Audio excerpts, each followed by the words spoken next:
de l'au-delà. L'horrible changement qui se produisit en mon meilleur ami, c'est Tillinghast, dépasse l'imagination. Nous étions restés 2 mois et demi sans nous voir, depuis le jour où il m'avait expliqué vers quel but tendaient ses recherches physiques et métaphysiques.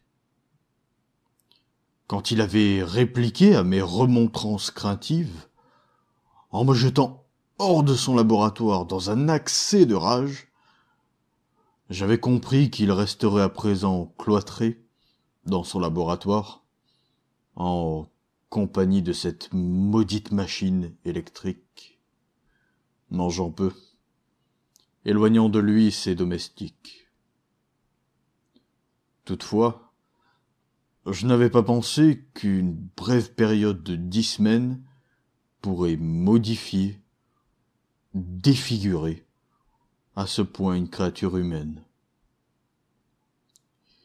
Il n'est guère agréable de voir un homme corpulent s'émacier brusquement, de constater que sa peau devient jaunâtre, que ses yeux s'enfoncent, se cernent et prennent des lueurs inquiétantes, que son front se couvre de veines et de rides, et que ses mains sont agitées d'un tremblement convulsif. Et si l'on ajoute à cela une saleté repoussante, un manque de soin évident, chez un homme en d'autres temps méticuleux et impeccable, la découverte est bouleversante. C'est pourtant ainsi que C. Tillinghast m'apparut la nuit où son message incohérent me ramena à sa porte après des semaines d'exil. C'était donc lui le spectre qui tremblait en me faisant entrer, une bougie à la main, et qui jetait des regards furtifs par-dessus son épaule comme s'il craignait la présence de choses invisibles dans cette vieille maison solitaire à l'écart de Benevolent Street. Il eût été faux de dire que C. Tillinghast avait étudié la science et la philosophie. On devrait abandonner ces recherches périlleuses aux esprits froids et impersonnels. Tillinghast avait été naguère la proie de l'échec, de la solitude et de la mélancolie. Mais maintenant, je savais qu'il avait réussi. Je l'avais prévu 10 semaines auparavant, quand il avait décrit avec enthousiasme ce qu'il était sur le point de découvrir. Il était alors très excité. « Que savons-nous » avait-il déclaré d'une voix pédante et fébrile, « du monde, de l'univers qui nous entoure. Les moyens que nous possédons pour recevoir des impressions sont ridiculement peu nombreux, et notre connaissance des objets qui nous environnent est infiniment restreinte. Nous ne voyons les choses que de notre propre point de vue, et nous n'avons aucune idée de leur vraie nature. Avec 5 faibles sens, nous prétendons appréhender le cosmos complexe et sans limite, alors que d'autres êtres, qui possèdent un éventail de sens plus large, plus fort ou différent, peuvent percevoir des univers entiers de matière, d'énergie et de vie, qui sont à portée de notre main et qui ne peuvent pourtant jamais être détectés par nos organes sensitifs. J'ai toujours pensé que de tels mondes inaccessibles existent près de nous. Maintenant, je crois que j'ai trouvé le moyen de franchir les barrières qui nous en séparent. Je ne plaisante pas. D'ici à 24 heures, Cette machine émettra des ondes qui agiront sur des organes inconnus en nous-mêmes et qui sont atrophiés. Ces ondes nous ouvriront des perspectives inconnues. Nous verrons enfin à quoi hurlent les chiens la nuit, et ce qui fait dresser les oreilles des chats après minuit. Nous verrons tout cela, et d'autres choses qu'aucune créature vivante n'a encore vues.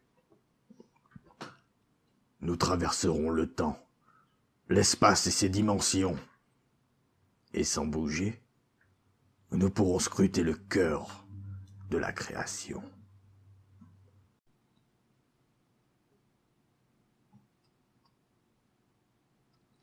Quand il parla ainsi, je lui fis des reproches, car je le connaissais suffisamment pour me sentir plus effrayé qu'amusé.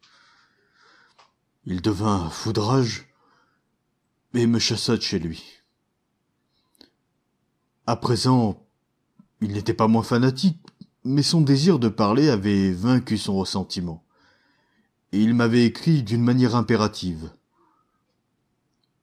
En pénétrant dans la demeure de mon ami transformé soudainement en une gargouille tremblante, je me sentis pris d'une terreur insondable.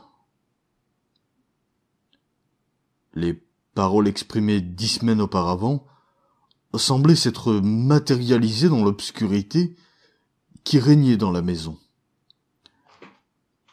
Je frémis en entendant la voix creuse et altérée de mon hôte. J'aurais souhaité voir les domestiques, mais ils prétendaient s'être séparés d'eux depuis 3 jours. Il me parut curieux que le vieux Grégory eût abandonné son maître sans prévenir un ami aussi fidèle que moi. Mais mes craintes disparurent bientôt, tant ma curiosité grandissait.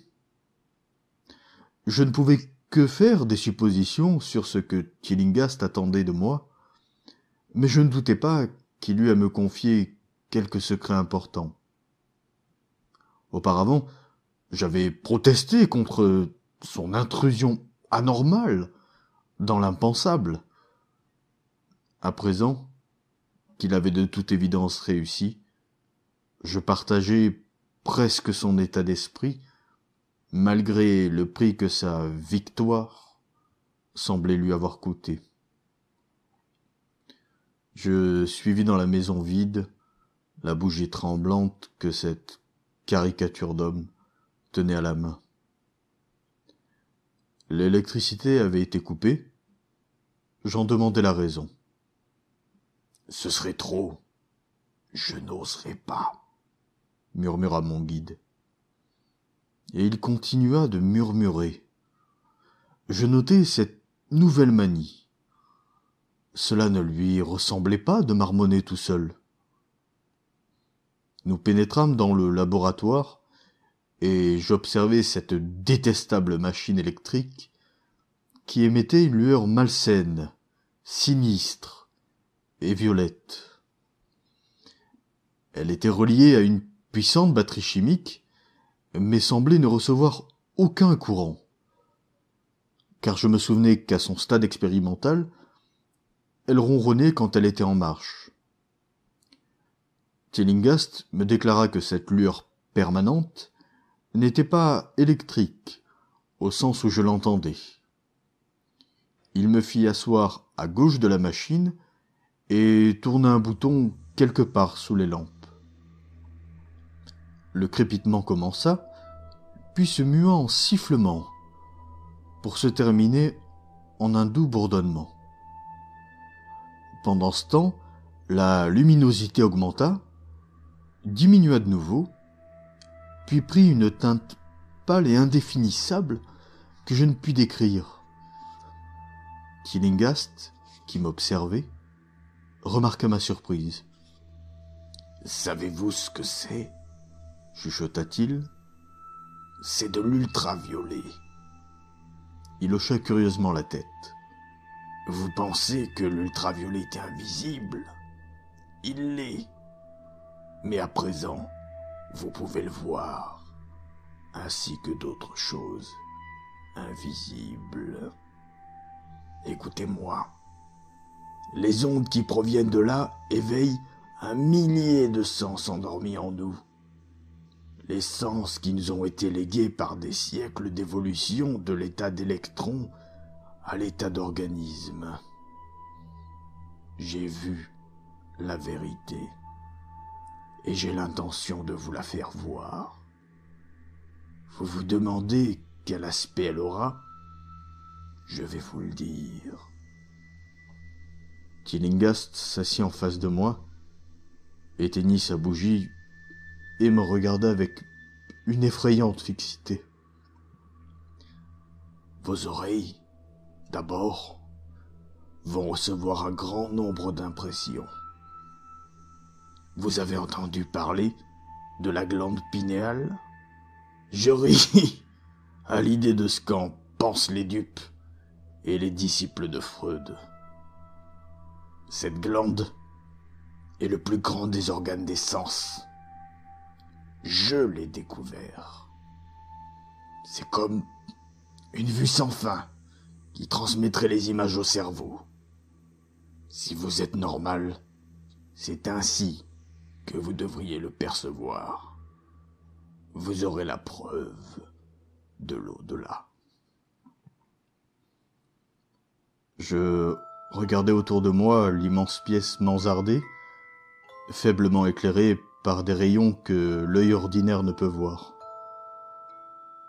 Les coins éloignés étaient dans l'ombre et l'endroit tout entier était entouré d'un halo irréel qui invitait l'imagination au fantasme. Pendant le temps où Tillinghast resta silencieux, je me vis dans un temple peuplé de dieux morts depuis longtemps. Un édifice à peine imaginable, aux innombrables colonnes de pierre noire qui s'élevaient d'un sol de dalles humides jusqu'à des hauteurs nuageuses, hors de mon champ de vision. L'image fut très nette un instant, puis laissa place graduellement à quelque chose de bien plus horrible. Une solitude absolue. Un espace infini, où l'on ne voit ni n'entend rien. Le néant semblait s'être établi, et rien d'autre.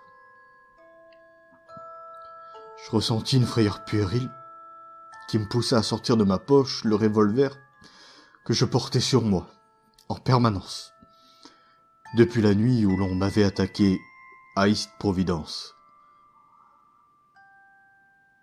C'est alors que, venu des régions les plus profondes du lointain, le son fit doucement son apparition.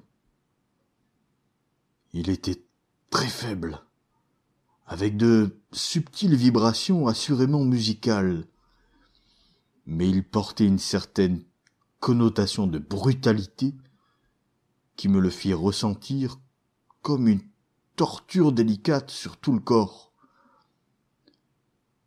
Simultanément, un courant d'air froid passa devant moi, venu de la même direction que le bruit.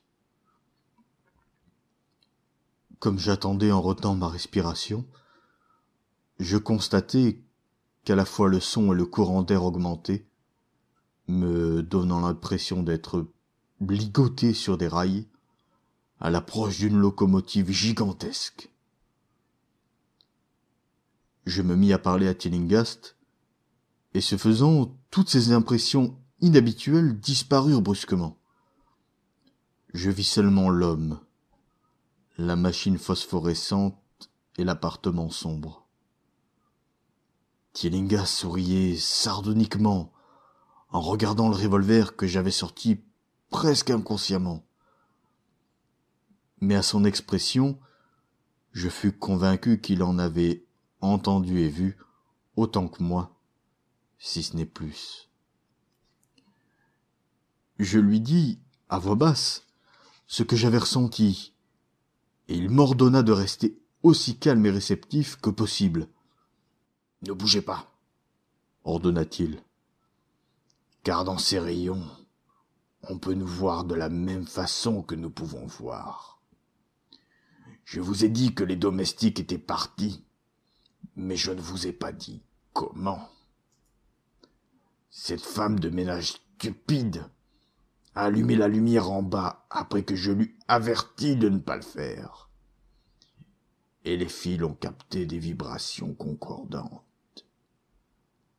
Ça a dû être terrible. Je pouvais entendre ses cris jusqu'ici, malgré ce que je voyais et entendais d'une autre direction. Plus tard, ce fut assez horrible de trouver ce tas de vêtements épars dans la maison. Les vêtements de Madame Updike étaient à côté du commutateur d'entrée. C'est ainsi que je sus ce qui s'était passé. Ils ont tous été atteints. N'ayez crainte. Aussi longtemps que nous ne bougerons pas, nous serons en sécurité. Rappelez-vous que nous avons affaire à un monde terrifiant, dans lequel nous sommes pratiquement sans défense. Ne bougez surtout pas. » Le double choc de la révélation et de l'ordre qu'il venait de me donner me paralysèrent. Et dans ma terreur, mon esprit s'ouvrit de nouveau aux impressions venues de ce que Tillinghast appelait l'au-delà. J'étais maintenant dans un tourbillon de sons et de mouvements, avec des images confuses devant les yeux.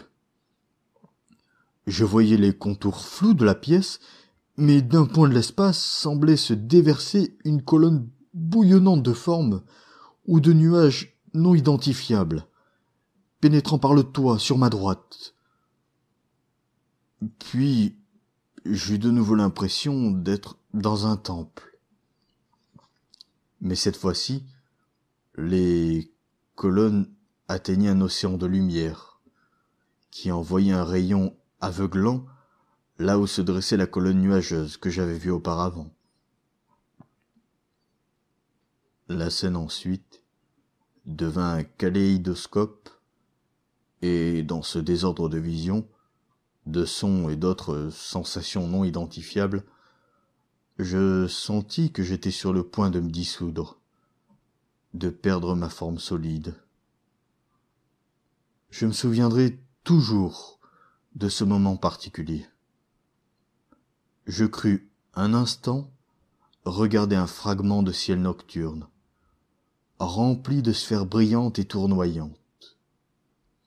Et tandis qu'il s'éloignait, je vis que les soleils brillants formaient une constellation, une galaxie d'une forme déterminée, celle du visage ravagé de C. Tillinghast. À un autre moment, je sentis ces énormes objets mouvants me frôler, et même traverser mon corps supposé solide, et je crus voir Tillinghast les regarder comme si ses sens, mieux entraînés, pouvaient les saisir visuellement. Je me souvins de ce qu'il avait dit sur la glande pinéale, et je me demandais ce qu'il voyait de cet œil surnaturel. Soudain, j'eus la sensation d'être moi-même en possession d'une vue accrue. Au-dessus du chaos de lumière et d'ombre, s'éleva une image, bien qu'imprécise, avait des éléments de consistance et de permanence. Quelque chose de vaguement familier, car la partie inhabituelle était superposée à la scène terrestre habituelle, de la même manière qu'une image de film peut être projetée sur le rideau peint d'un théâtre. Je vis le laboratoire, la machine électrique et la silhouette de Tillinghast en face de moi, mais dans l'espace inoccupé par les objets familiers, il n'y avait pas une parcelle qui fût vide. Des formes indescriptible, à la fois vivante et inanimée, était mêlée dans un désordre repoussant, et auprès de chaque objet connu, il y avait des univers d'entités inconnues. Il semblait que toute chose connue entrât dans la composition des choses inconnues, et vice-versa. Parmi les objets animés, il y avait des monstruosités gélatineuses et noires, qui tremblotaient mollement selon les vibrations de la machine. Il y en avait à profusion, et je vis à ma grande horreur qu'elles se chevauchaient, qu'elles étaient à moitié fluides et capables de se traverser mutuellement, et aussi de traverser les corps que nous tenons pour solides. Les choses ne restaient jamais immobiles, mais semblaient toujours flotter. Quelquefois, elles semblaient se dévorer, l'agresseur se jetant sur sa victime et la faisant disparaître instantanément. En frissonnant, je me rendis compte de ce qui avait fait disparaître les malheureux domestiques. Et tout en essayant d'observer les autres caractéristiques de ce monde nouvellement visible, qui nous entoure d'une manière invisible, je ne pouvais chasser cette pensée de mon esprit. Mais Tillinghast m'avait surveillé, et il se mit à parler. « Vous les voyez ces choses qui flottent autour de vous et vous traversent à chaque instant de votre existence. Vous voyez ces créatures qui forment ce que les hommes appellent l'air pur et le ciel bleu. N'ai-je pas réussi à battre les barrières ? Ne vous ai-je pas montré des mondes qu'aucun être vivant n'a jamais vus ? Je l'entendis crier à travers le chaos épouvantable et regarder le visage sauvage qui était tout près du mien. Ses yeux lançaient des éclairs, et il me fixait avec ce que je reconnus être une haine implacable. La machine grésillait d'une manière inquiétante. Vous pensez que ces formes flottantes ont fait disparaître les domestiques ? Insensé. Elles sont inoffensives. Mais les serviteurs ont disparu, n'est-ce pas ? Vous avez essayé de m'arrêter. Vous m'avez découragé quand j'avais justement besoin de tous les encouragements possibles. Vous aviez peur de la vérité cosmique, espèce de lâche. Mais maintenant que je vous tiens, qu'est-ce qui a fait disparaître les domestiques ? Qu'est-ce qui les a fait hurler si fort ? Vous ne savez pas, hein ? Mais vous allez le savoir. Regardez-moi. Écoutez ce que je vous dis. Pensez-vous qu'il existe vraiment des choses comme le temps et la magnitude ? Vous vous imaginez que la forme et la matière existent ? Je vous le dis. J'ai atteint des profondeurs que votre cervelle étroite ne peut même pas se représenter. J'ai dépassé les limites de l'infini et j'ai ramené des démons venus des étoiles. J'ai chevauché les ombres qui galopent d'univers en univers pour semer la mort et la folie. L'espace m'appartient, vous m'entendez ? Les choses me poursuivent maintenant. Ces choses qui dévorent et qui dissolvent. Mais je sais comment les éviter. C'est vous qu'elles auront, comme elles ont eu les domestiques. Vous bougez, cher ami ? Je vous ai dit qu'il était dangereux de bouger. Je vous ai sauvé jusqu'ici en vous disant de rester tranquille. Je vous ai sauvé pour que vous puissiez voir encore autre chose et pour que vous m'écoutiez. Si vous aviez bougé, elles se seraient jetées sur vous depuis longtemps. N'ayez crainte, elles ne vous feront pas de mal. elles n'ont pas fait de mal aux domestiques. C'est leur vision qui a fait hurler ces pauvres diables. Mes créatures ne sont pas belles, mais elles viennent d'endroits où les critères esthétiques sont très différents. La désintégration est tout à fait indolore, je vous le certifie. Mais je veux que vous les voyiez. Je les ai quasiment vus, mais j'ai su m'arrêter.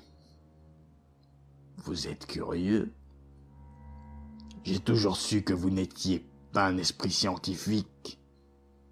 Vous tremblez, hein? Vous tremblez de voir ces choses ultimes que j'ai découvertes. Eh bien, pourquoi ne bougez-vous pas? Vous êtes fatigué? Ne vous en faites pas, mon ami, car elles arrivent. Regardez. Regardez, maudit bougre. Regardez juste par-dessus votre épaule gauche. Ce qu'il reste à raconter est très bref. Et peut-être le savez-vous déjà d'après le récit qu'en ont fait les journaux. La police entendit un coup de feu dans la maison du vieux Tillinghast et nous découvrit là. Tillinghast mort, moi inconscient. Ils m'arrêtèrent parce que j'avais un revolver à la main, mais me relâchèrent 3 heures après, quand ils eurent découvert que Tillinghast était mort d'apoplexie et que le coup de feu avait été dirigé contre la machine, maintenant en 1000 morceaux sur le sol du laboratoire. Je ne parlais pas de ce que j'avais vu, car je craignis que l'officier de police ne se montrât sceptique. Mais les quelques indications que je donnais au docteur lui donnèrent à penser que j'avais sans aucun doute été hypnotisé par un fou vindicatif. Je voudrais bien croire le docteur. Cela calmerait mes nerfs ébranlés si je pouvais oublier ce que je sais maintenant de l'air et du ciel qui m'entoure. Je ne me sens jamais tout à fait seul, ni tout à fait à l'aise, et la sensation affreuse d'être suivi m'assaille quelquefois quand je suis fatigué. Ce qui m'empêche de croire le docteur, c'est un fait très simple. La police n'a jamais retrouvé les corps des domestiques que C. Tillinghast a, dit-on, assassiné.